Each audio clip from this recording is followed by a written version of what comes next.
Raphael, a boy with a creative imagination, had always been fascinated by the world of fashion.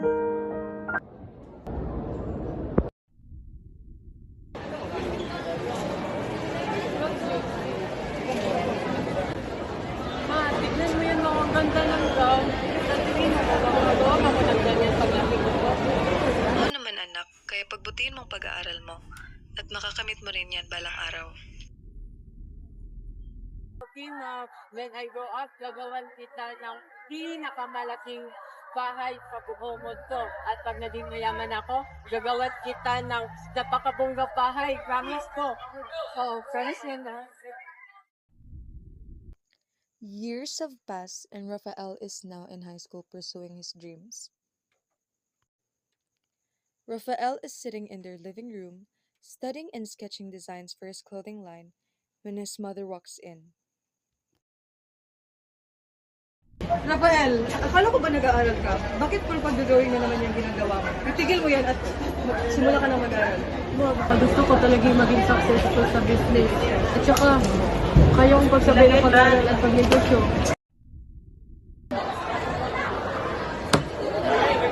Mahirap yun ngayon. Baka mapabayaan mo. Pero, I really want you guys proud. Gusto ko din kayo na. Anak, makinig ka na lang sa tatay.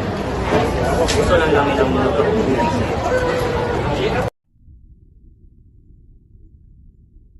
Pagsabihin mo ba ng bata niya? Mas mabuti mo mag-aaral kasi mag-aaral at mabukas ang gusto sa pagdidesign ng yan. Anak, makinig ka na. Gusto lang namin ang mga pag-ulis.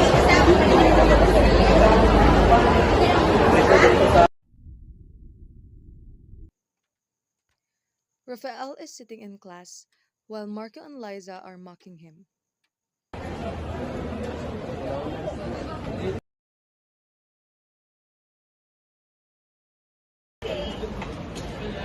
Wala talaga dito eh. Rafael, kano mo ba talaga magiging successful ka sa pag-design ng damit? Correct! Focus ka na lang sa pag-aaral mo. Hindi kaya yaman dyan.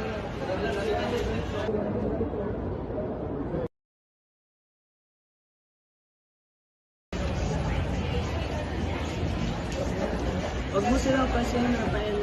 Alam kong kaya mo yan. Thank you, Ben. Kaunting bagay lang ito. Napaka-inspire mo talaga ako. Kaya-kaya ko. Ano ka ba? Maliit na bagay. And I'm sure someday, in the future, you will be a successful entrepreneur.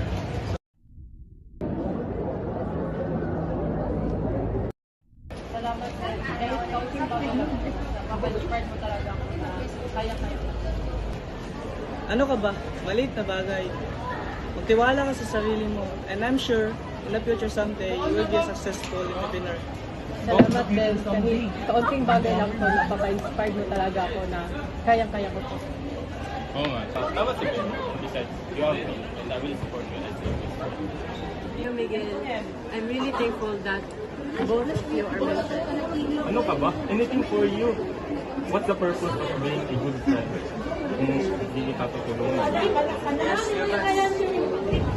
Thank you talaga.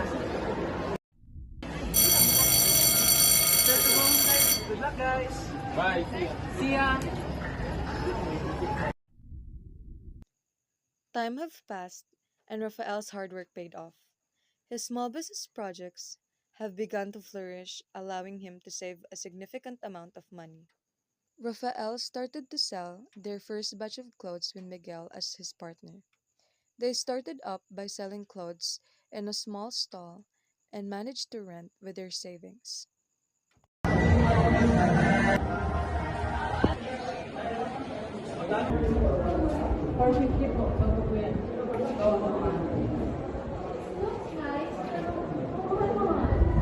Yan po ma'am, si Rafael po dito nag-suicide. Hindi nyo po makikita sa ibang store.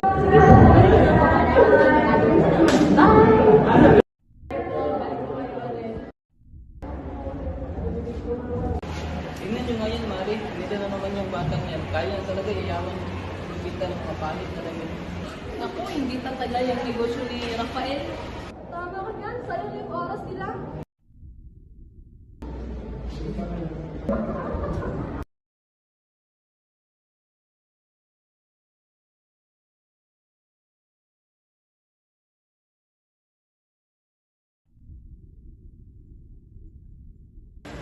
Yan mo na yan, Rafael. Mga business lang yan. Post ka lang. Magiging successful din tayo para ka. Thank you, Miguel. You really helped me a lot. Without you, we wouldn't be able to manage the finances. But thank you. So, it was thanks to you with your unique ideas. You were able to make this beautiful and rich road. So don't ever doubt yourself.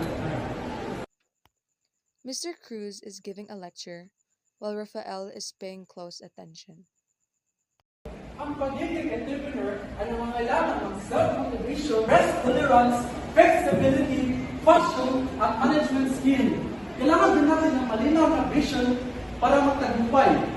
Mahihirapan tayo magtagumpay kung ang mahal ko ay wala sa akin. Kung binabalak mo na maging isang matagumpay na entrepreneur, hindi na kailangan nito may sa puso at may sa buhay. Rafael's initial sales were disappointing. He was disheartened, so his family offered him support.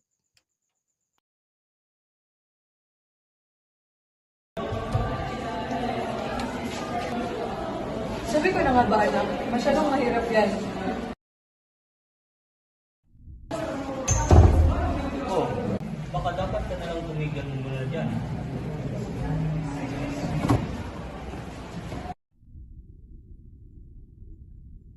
A chance encounter in the hallway led to a meeting between Rafael and Mr. Cruz.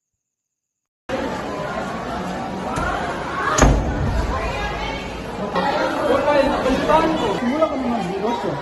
Bilang ng guro sa larangan ng isutuloy, ako ay labis na natutuwa at umahanga na pagsabayin ang pag-aaral at pagninegosyo. Salamat po, Mr. Cruz. Pero masyado po akong nabulag sa kagustuhan ko gusto maging successful. Akala ko madali lang. Hirap ko lang. Kaya sa tingin ko, bibig ko na po ito. Wala naman ang nagsimulan ng Rafael. Pero totoo lang, mahirap talaga. Lalo't na't maraming kalaban sa negosyo. Ngunit magtalong ka, meron kang characteristic sa ng isang entrepreneur. Sa mga bago ang isip mo. At ipagtuloy mo ito. Huwag kang hinaan ng loob. Ayaw mo yan.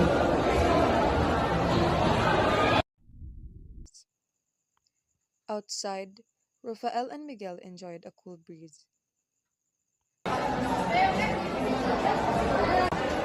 Bro, I think we should stop doing business now. I don't think we should work. Sa tingin ko, parang ginamit lang kita at saka sinayang ko lang yung oras. No bro, it's normal. You should expect less and hope for more. Starting a business is not always about getting big sales. Well, yeah, that's important. But you gotta be patient. Remember what you told me last time? Be consistent, Stay motivated. but neither discipline yourself. Be flexible and passionate about what you do because if you love what you do, you won't bother about it. Thank you, bro. That helps me realize a lot. Okay, let's do this fighting. Fighting! Uwi ka na, ating kapahinaan ng mga parents mo. Huwag kang mag-out sa susunod. I'll keep that. With all the support from his friends and loved ones, Rafael was inspired and was flowing with passion. He continued his business fully motivated. Okay, I can do this. So partner, are you ready?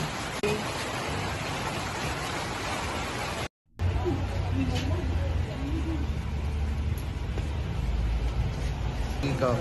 Good morning, sir. Nasa kita na naman dito.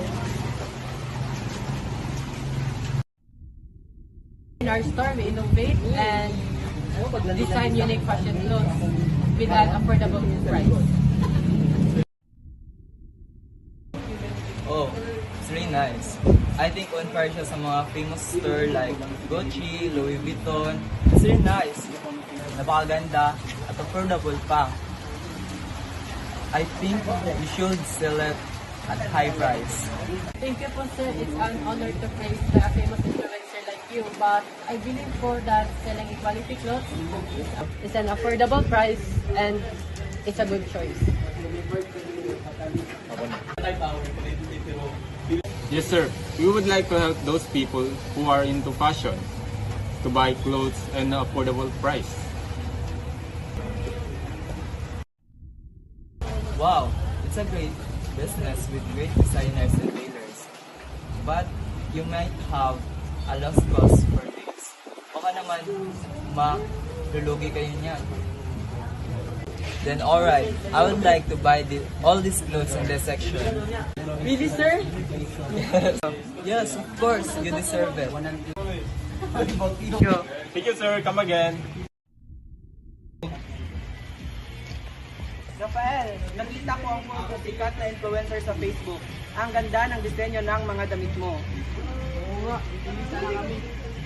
Talaga? Oo, Rafael. At naipakita ko yan sa mga kaibigan ko at nais nilang bumili. Wala, maraming salamat. Nandun ang mga damit sa mga tindahan. Dumalaw kayo.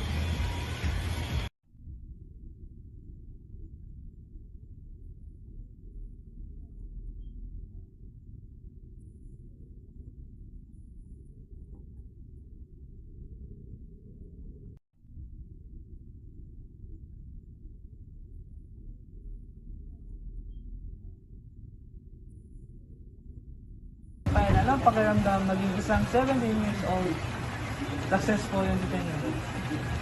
Sobrang saya po na nakaka-inspire din po ako sa ibang kabataan. Masarap sa pakiramdam kasi ngayon, unti-unti ko nang nakakamit ang dati ko pang pinapangarap. Rafael, paano mo nagawang maging successful sa kabila ng mga pagsubok, sa kabila ng pagsabay mo sa pag-aaral at pagnegosyo? Dahil po sa self-motivation, risk tolerance, flexibility, passion, at suporta ng mga mahal ko sa buhay. Nakayanan ko pong maging masipag at magpursige upang makamit ang lahat ng ito. And of course po, sa tulong din ng kaibigan ko na si Miguel. You did right po. We're opening new branches, so sa mga gusto mong bumili, we're giving a big discounts.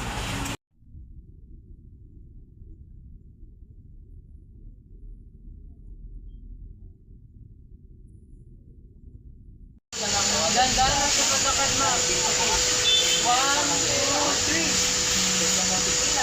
Oh, thank you, ano. I'm so proud of you. Inupad mo talaga ang pangarap mo. At nagkawala ka sa sarili mo. I'm so proud of you. That's not all po. Here is the most beautiful gown Rafael's made.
Right po, we're opening new branches.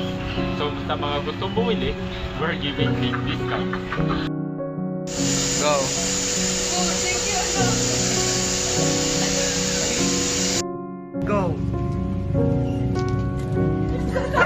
Go!